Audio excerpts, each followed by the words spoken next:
अस्सलामुअलैकुम my dear students, उम्मीद है कि आप सब ठीक होंगे। आज हमारा लेक्चर नंबर 22 है, इनकम फ्रॉम प्रॉपर्टी से रिलेटेड है और आज हम एक्सरसाइज नंबर 20 जो है वो सॉल्व करेंगे। आपने इसका फॉर्मेट जो है इनकम फ्रॉम प्रॉपर्टी का वो लास्ट लेक्चर के अंदर हमने जो डिस्कस किया था वो आपने याद कर लिया होगा। तो सबसे पहले हम क्वेश्चन को डिस्कस कर लेते हैं और फिर हम इसको सॉल्व करेंगे। तो इसमें उसने आपसे पूछा हुआ है calculate income from property from following information provided by mister Mohsin Raza. Number 1 पे दिया हुआ है प्रॉपर्टी रेंट। तो ये आपके पास इनकम फ्रॉम प्रॉपर्टी के अंदर सबसे पहले नंबर पे हमने लिखा था प्रॉपर्टी रेंट। तो ये आपके पास इनकम के अंदर प्लस होगा। उसके बाद टोकन मनी फॉरफिटेड, ये भी हमारी इनकम फ्रॉम प्रॉपर्टी में लिखा जाएगा, प्लस करेंगे इसे भी। अनएडजस्टेबल एडवांस, जी बच्चों इसके बारे में हमने बात की थी। इसका आपने 110 लेके इसे प्रॉपर्टी इनकम में प्लस कर देना। अगर ओपन प्लाट होगा तो फिर हम इसको रिकॉर्ड नहीं करेंगे, लेकिन यहाँ पे सिंपली लिखा हुआ है प्रॉपर्टी रेंट, इसलिए हम इसका 110 लेके इसको प्रॉपर्टी इनकम में प्लस कर देंगे। उसके बाद loss under head income from property, ये हमारा लॉस है, लॉस फ्रॉम प्रॉपर्टी। तो इसको आपने इनकम फ्रॉम प्रॉपर्टी में से लेस कर देना। यहाँ पे कुछ भी नहीं मेंशन किया हुआ कि ये करंट ईयर का या लास्ट ईयर का। आपको याद होगा हमने बात की थी, लॉस हमने सिर्फ करंट ईयर का माइनस करना है, लास्ट ईयर का जो लॉस है उसे हमने माइनस नहीं करना। तो जब कुछ भी ना मेंशन हो तो हम उसे करंट ईयर का लॉस ही अज्यूम करेंगे। तो इसे आपने इनकम फ्रॉम प्रॉपर्टी में लेस कर देना। नेक्स्ट नंबर 5 पे है loss under head income from property carry forward from last year. तो यहाँ पे क्लियरली मेंशन है कि ये लास्ट ईयर का लॉस है, तो इसलिए हम इसको यहाँ पे माइनस नहीं करेंगे। इसके अलावा हमारे पास एक्सपेंसेस आ रहे हैं आगे, और एक्सपेंसेस के बारे में हमने बात की थी। हमने कोई भी एक्सपेंस जो है वो इनकम फ्रॉम प्रॉपर्टी में से माइनस नहीं करना, सिर्फ वो एक्सपेंस जो उसने आपको प्रॉपर्टी इनकम में ऐड करके दिया होगा उसे आपने माइनस करना है। लेकिन उसके अलावा कोई भी एक्सपेंस दिया हो तो उसे आपने इनकम फ्रॉम प्रॉपर्टी में से माइनस नहीं करना। तो ये अभी जितने भी एक्सपेंस आएंगे इसमें से आपने किसी को भी इनकम फ्रॉम प्रॉपर्टी में से लेस नहीं करना। Repair charges, insurance of property, property tax paid, water charges, adjustable advance. जी बच्चों मैंने आपको बताया था जो एडवांस होता है उसकी दो किस्में होती हैं, एक अनएडजस्टेबल और एक एडजस्टेबल। तो एडजस्टेबल वो होता है जिसमें से रेंट जो है वो डिडक्ट हो रहा होता है, और अनएडजस्टेबल वो होता है जिसमें से रेंट की डिडक्शन नहीं होती। तो यहाँ पे उसने आपको नंबर 3 पे अनएडजस्टेबल दिया था, उसका तो 110 लेके हमने प्रॉपर्टी इनकम में प्लस कर देना है। लेकिन एडजस्टेबल एडवांस का हमने कुछ भी नहीं करना, कोई ट्रीटमेंट नहीं करेंगे इसका।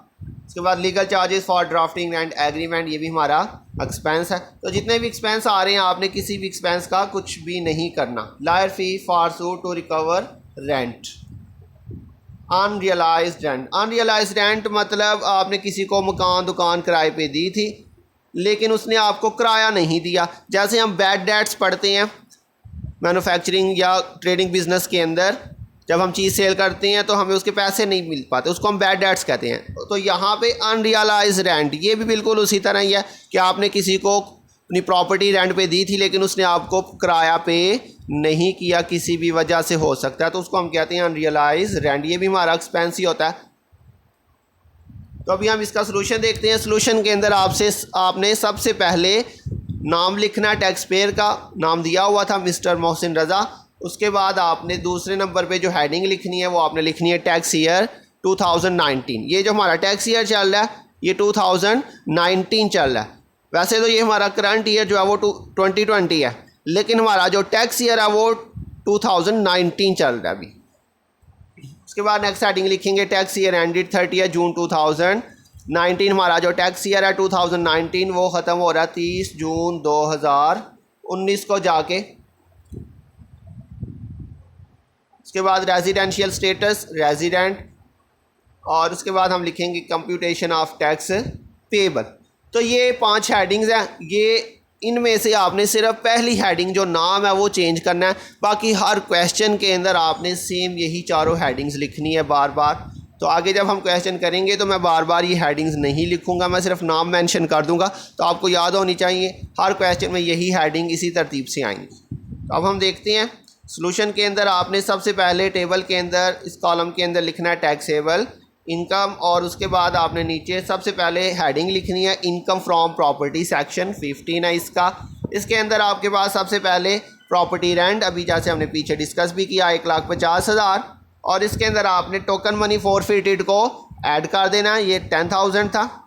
उसके बाद अनएडजस्टेबल एडवांस 1,00,000 था क्वेश्चन के अंदर दिया हुआ, तो इसका आपको मैंने बताया था रूल आपने याद रखना है, 110 आपने इसको लेना, इसका हमेशा आपने इसको 1/10 से मल्टीप्लाई करना है। तो 1,00,000 को आपने 1/10 से मल्टीप्लाई किया तो इसका भी 10,000 आ जाएगा। तो ये तीनों अमाउंट्स आपने प्लस कर लेनी है, तो ये आपके पास टोटल आ जाएगा 1,70,000। और इसमें से आपने लॉस फ्रॉम प्रॉपर्टी जो करंट ईयर वाला था जिसके साथ कुछ भी मेंशन नहीं था वो था 5,000, वो हमने माइनस किया, और बाकी इसके अलावा इसमें से अब कुछ भी माइनस नहीं होगा। तो ये माइनस करेंगे तो ये आपके पास 1,65,000 रेंट चार्जेबल टू टैक्स आ जाएगा। तो ये हमारा आज का क्वेश्चन था। मुझे उम्मीद है कि आपको समझ आ गई होगी। नीचे कमेंट सेक्शन में जाके अपना फीडबैक ज़रूर दीजिएगा। इंशाल्लाह बहुत जल्द मिलेंगे नेक्स्ट लेक्चर के साथ। तब तक के लिए अपना ध्यान रखिएगा। अल्लाह हाफिज़।